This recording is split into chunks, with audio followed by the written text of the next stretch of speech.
첫 번째 주 깃발 강의를 시작합니다. 이번 트레킹에서는 이 두 가지를 꼭 기억하셨으면 좋겠습니다. 먼저 첫 번째 깃발을 보겠습니다. 동그라미 안에 화살표들이 한 방향으로 돌고 있습니다. 그리고 4개의 키워드가 돌고 있습니다. 창조, 타락, 홍수, 바벨탑. 저는 성도들과 이 주제에 대해 이야기할 때 창조 옆에는 사랑, 타락 옆에는 범죄, 홍수 옆에는 다시 사랑, 바벨탑 옆에는 다시 범죄를 적곤 했습니다. 오늘도 그 키워드로 설명해 보도록 하겠습니다. 하나님은 사랑으로 창조하셨습니다. 창조하시고 나서 하나님이 기뻐하시는 것을 보면 그분의 감동이 얼마나 컸는지 알 수 있습니다. 그러나 그 모든 창조물은 한순간에 범죄로 오염됐습니다. 끝이 없는 타락으로 죄가 쌓여갔습니다. 그 죄가 쌓여서 하나님은 사랑하는 이들을 심판하실 수밖에 없었습니다. 홍수로 모든 죄를 쓸어버리셨습니다. 그렇지만 심판으로만 끝이 나지 않았습니다. 노아의 가족을 통해 새로운 소망이 시작됐습니다. 하나님은 그들을 다시 사랑하셔서 죄를 심판하시고 노아의 식구들을 구원하셨습니다. 무지개를 보여주시면서 다시는 이와 같은 심판을 하지 않겠다고 약속해 주셨습니다. 그리고 그들의 새로운 시작을 축복하셨습니다. 심판은 끔찍한 재앙이지만 하나님의 심판에는 노아와 그의 가족을 통한 새로운 시작의 소망이 담겨 있습니다. 무지개 언약 안에 인간을 향하는 하나님의 사랑이 선명하게 새겨 있습니다. 그러나 그들은 머지않아 다시 죄를 짓습니다.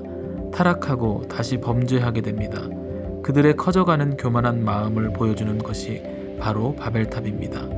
하나님의 영광이 아닌 인간의 명예를 목적으로 세웁니다. 그리고 언젠가 또 당할 수 있는 하나님의 심판을 대비하는 그들의 불신은 바벨탑을 더 높게 세우도록 만들었습니다. 창조, 타락, 홍수, 바벨탑이라는 창조시대의 사이클을 사랑, 범죄, 다시 사랑, 다시 범죄라는 단어로 생각해 보았습니다. 하나님의 사랑과 인간의 죄로 인한 순환은 구약의 역사 속에 연이어 등장하고 예수님이 오시기 전까지 반복됩니다. 이번 트레킹에서 이것만 기억하셔도 저는 보람 있을 것 같습니다. 두 번째 깃발입니다. 숫자가 쓰여 있습니다. 숫자 4입니다. 창세기는 어떤 책보다도 시대별 구분이 뚜렷합니다. 1장부터 11장까지는 역사 이전 시대인 창조시대, 12장부터는 역사가 시작되는 족장시대입니다. 두 번째 깃발은 족장시대에 등장하는 4명의 족장들입니다. 아브라함, 이삭, 야곱, 요셉. 통독을 시작하는 창세기부터 수많은 인물들이 등장하고 창세기 5장부터 나오는 족보에는 수많은 인물들이 쏟아집니다. 그들을 설명하는 스토리들도 끊이지 않고 계속됩니다. 그런데 이번 트레킹에서 족장 시대를 걸어갈 때는 다른 사람들을 다 잊어도 이 4명의 이름을 꼭 기억해야 합니다. 족장 시대의 첫 번째 지도자는 아브라함입니다. 아브라함은 믿음으로 유명합니다. 그를 찾아오신 하나님의 약속을 믿고 족장 시대의 기반인 친척과 아비의 집을 떠났습니다. 떠남으로 시작된 그의 역사는 믿음이 무엇인지를 보여줍니다. 오늘은 창세기 22장부터 아브라함과 이삭을 설명해 보겠습니다. 어느 날 아브라함은 불에 제물의 모든 것을 태우는 번제물로 이삭을 바치라는 하나님의 명령을 받습니다. 그는 곧바로 짐을 싸서 다음 날 하나님의 산으로 갑니다. 어느 지점이 되자 그를 힘으로 말릴 수 있는 신실한 종들도 떼어내고 이삭과 함께 산으로 들어갑니다. 그리고 그는 아들을 죽이려고 합니다. 그때의 믿음을 어떻게 설명해야 할까요? 그는 불안한 마음으로 떨지도 않고 머뭇거림도 없습니다.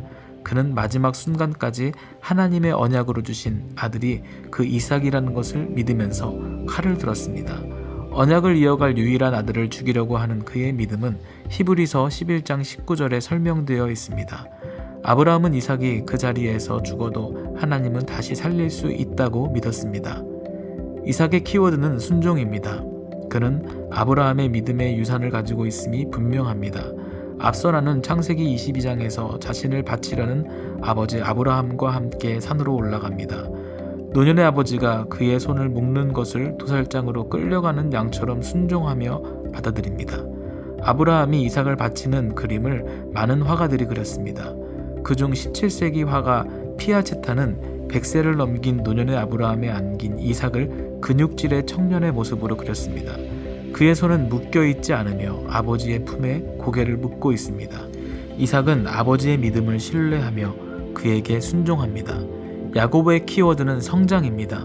이삭의 쌍둥이 아들 중에 둘째인 야곱은 자신 앞에 있는 형보다 늘 앞서가려고 애를 씁니다. 그러나 어느 순간 그는 넘지 말아야 할 선을 넘습니다. 무리한 도전으로 도망자가 된 야곱을 하나님이 찾아가셨습니다. 도전과 깨달음의 반복 속에서 그는 성장하고 성숙해집니다. 혈기가 이끌어가던 야곱에게 이스라엘이라는 새로운 이름을 주시고 하나님이 원하시는 민족의 지도자로 삼으셨습니다. 그의 이름은 민족의 이름이 되고 그의 12 아들들은 이스라엘을 대표하는 12지파가 되었습니다. 마지막으로 요셉의 키워드는 섭리입니다. 섭리는 시계에 수많은 톱니바퀴들이 맞물려 돌아가듯이 하나님이 보이는 곳과 보이지 않는 곳에서 역사하시는 것을 의미합니다. 요셉은 아버지의 특별한 사랑을 받고 자라던 아들이었지만 한순간에 돌아올 수 없는 나라로 팔려간 노예가 됩니다. 그러나 그것은 그를 신실한 믿음의 사람으로 연단하는 과정이 되었습니다. 그 과정에서 일어난 사건과 기적들은 그를 감옥에도 보내고 애굽이라는 제국의 총리로도 만듭니다. 그리고 그 일을 통해 하나님은 가뭄 속에서 사라질 수 있었던 야곱의 가족을 구원하시고 12 아들들은 부유한 애굽 제국에서 민족의 규모를 갖추게 됩니다. 이 기적의 역사를 만들어가는 요셉의 삶의 순간들은 톱니바퀴처럼 움직이고 일합니다. 믿음의 아브라함, 순종의 이삭, 이스라엘이라는 민족의 이름을 받은 야곱, 섭리의 요셉, 트레킹을 하며 이 4명을 꼭 기억하시길 바랍니다. 그럼 첫 번째 깃발 강의는 여기까지 하겠습니다. 바이블 트레킹의 첫 출발을 응원합니다.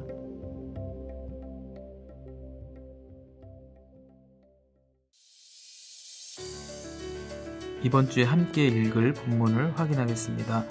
첫 번째 날은 창세기 1장에서 13장 하나님의 사랑이 시작되다.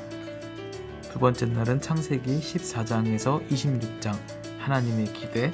세 번째 날은 창세기 27장에서 39장 형과의 전투에서 앞서 벌어진 하나님과의 씨름. 네 번째 날은 창세기 40장에서 출애굽기 2장 멈출 수 없는 막장 인생. 다섯 번째 날은 창세기 3장에서 15장 다 아시는 하나님. 마지막 날은 출애굽기 16장에서 29장 법은 관계다.